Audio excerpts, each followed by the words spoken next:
സഖാവ് വി എസിൻ്റെ നിര്യാണത്തിലുള്ള അഗാധമായ ദുഃഖവും അനുശോചനവും ആദ്യമായി ഞാൻ അറിയിക്കുകയാണ്. അദ്ദേഹം മുഖ്യമന്ത്രിയായിരുന്ന ഗവൺമെൻറ്റിൽ മന്ത്രിയായി പ്രവർത്തിക്കാനുള്ള 5 വർഷവും അതുപോലെ അദ്ദേഹം എൽ ഡി എഫിൻ്റെ ചെയർമാനായിരുന്ന ഘട്ടത്തിൽ എൽ ഡി എഫിലെ സംസ്ഥാന സമിതിയുടെ അംഗമായി പ്രവർത്തിക്കാനുള്ള അവസരവും ലഭിച്ച ഒരാളെന്ന നിലയിൽ ഒരുപാട് അനുഭവങ്ങൾ അദ്ദേഹത്തെ സംബന്ധിച്ച് പങ്കുവെക്കാനുണ്ട്. ഒരു കാര്യം ഞാൻ പറയാൻ ആഗ്രഹിക്കുന്നത്, പാർശ്വവൽക്കരിക്കപ്പെട്ട സാധാരണ സമൂഹത്തിൻ്റെ താല്പര്യങ്ങളുടെ മുമ്പിൽ വിട്ടുവീഴ്ചയില്ലാത്ത സമീപനം സ്വീകരിക്കുന്ന യഥാർത്ഥ ഇടതുപക്ഷ രാഷ്ട്രീയത്തിൻ്റെ മുഖമായിരുന്നു സഖാവ് വി എസ് എന്ന കാര്യത്തിൽ ഒരു സംശയവും വേണ്ട.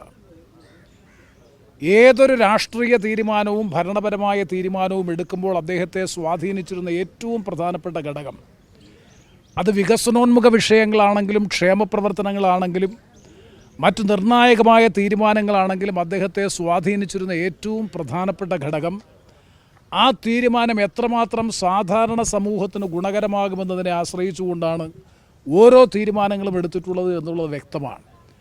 സംസ്ഥാനത്തിൻ്റെ പൊതുവായ താൽപ്പര്യം സംരക്ഷിക്കുന്ന കാര്യത്തിൽ വിട്ടുവീഴ്ചയില്ലാത്ത സമീപനം സ്വീകരിക്കുന്ന നിലപാടാണ് മുല്ലപ്പെരിയാർ പ്രശ്നത്തിൽ സത്യത്തിൽ കേരളം കണ്ടത്. അന്ന് മുല്ലപ്പെരിയാറുമായി ബന്ധപ്പെട്ട ചർച്ചയിൽ പ്രധാനമന്ത്രി തലത്തിലും അതുപോലെ കേന്ദ്രമന്ത്രി തലത്തിലും തമിഴ്നാടുമായിട്ടും ഒക്കെ നടന്ന ചർച്ചകളിൽ അന്തർ സംസ്ഥാന നദീജല പ്രശ്നങ്ങളടക്കം കൈകാര്യം ചെയ്യുമ്പോൾ ആ വിഷയങ്ങളിലൊക്കെ കേരളത്തിൻ്റെ പരമമായ താൽപ്പര്യം സംരക്ഷിക്കുന്നതിന് വേണ്ടി ഇത്രയും കൃത്യതയോടെ സത്യസന്ധതയോടുകൂടി നിലപാട് സ്വീകരിച്ച മറ്റൊരാൾ ഉണ്ടാകുമോ എന്ന കാര്യം സംശയമാണ്.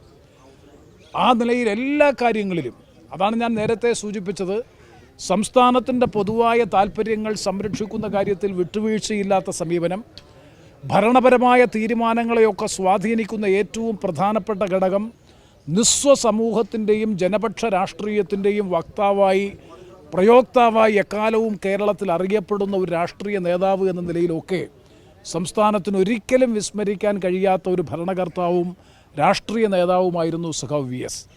എൻ്റെ അഭിപ്രായത്തിൽ കേരളത്തിൽ 1956 കേരള രൂപീകരണത്തിന് ശേഷമുണ്ടായ മന്ത്രിസഭകളുടെ ചരിത്രം പരിശോധിച്ചാൽ ഒരു തരത്തിലുള്ള അഴിമതി ആരോപണത്തിനും ആക്ഷേപത്തിനും വിധേയമാകാത്തൊരു ഗവൺമെൻറ്റായിരുന്നു സഖാവ് വി എസിൻ്റെ നേതൃത്വത്തിൽ 5 വർഷക്കാലം അധികാരത്തിലിരുന്ന 2006 മുതൽ 2011 വരെയുള്ള സംസ്ഥാന ഗവൺമെൻറ്.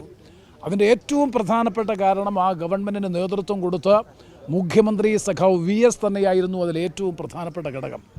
അന്ന് ആവിഷ്കരിച്ച നിരവധി പദ്ധതികളും പരിപാടികളും ഒക്കെ അദ്ദേഹം ആഗ്രഹിച്ച രൂപത്തിൽ പ്രാവർത്തികമാക്കാൻ കഴിഞ്ഞില്ല എങ്കിൽ പോലും ഞാൻ നേരത്തെ സൂചിപ്പിച്ചതുപോലെ ഇടതുപക്ഷ രാഷ്ട്രീയത്തിൽ നിന്ന് ലെവലേശം പോലും നയവ്യതിയാനം നടത്താതെ കൃത്യതയോടുകൂടി അത് പ്രാവർത്തികമാക്കുന്നതിന് വേണ്ടി അക്ഷീണം പരിശ്രമിക്കുകയും കേരളത്തിൻ്റെ സാമ്പത്തിക സാമൂഹ്യ വികാസത്തിൽ വളർച്ചയിൽ ഞാൻ ആവർത്തിച്ച് പറയുന്നു ജനപക്ഷ രാഷ്ട്രീയത്തിൻ്റെ വക്താവും പ്രയോക്താവുമായി നിന്നുകൊണ്ട് അവരുടെ ഏറ്റവും ശക്തനായ വക്താവായി എക്കാലവും നിലനിന്ന ഏറ്റവും കരുത്തനായിട്ടുള്ള ഒരു രാഷ്ട്രീയ നേതാവായിരുന്നു, ഭരണകർത്താവായിരുന്നു സഖാവ് വി എസ്.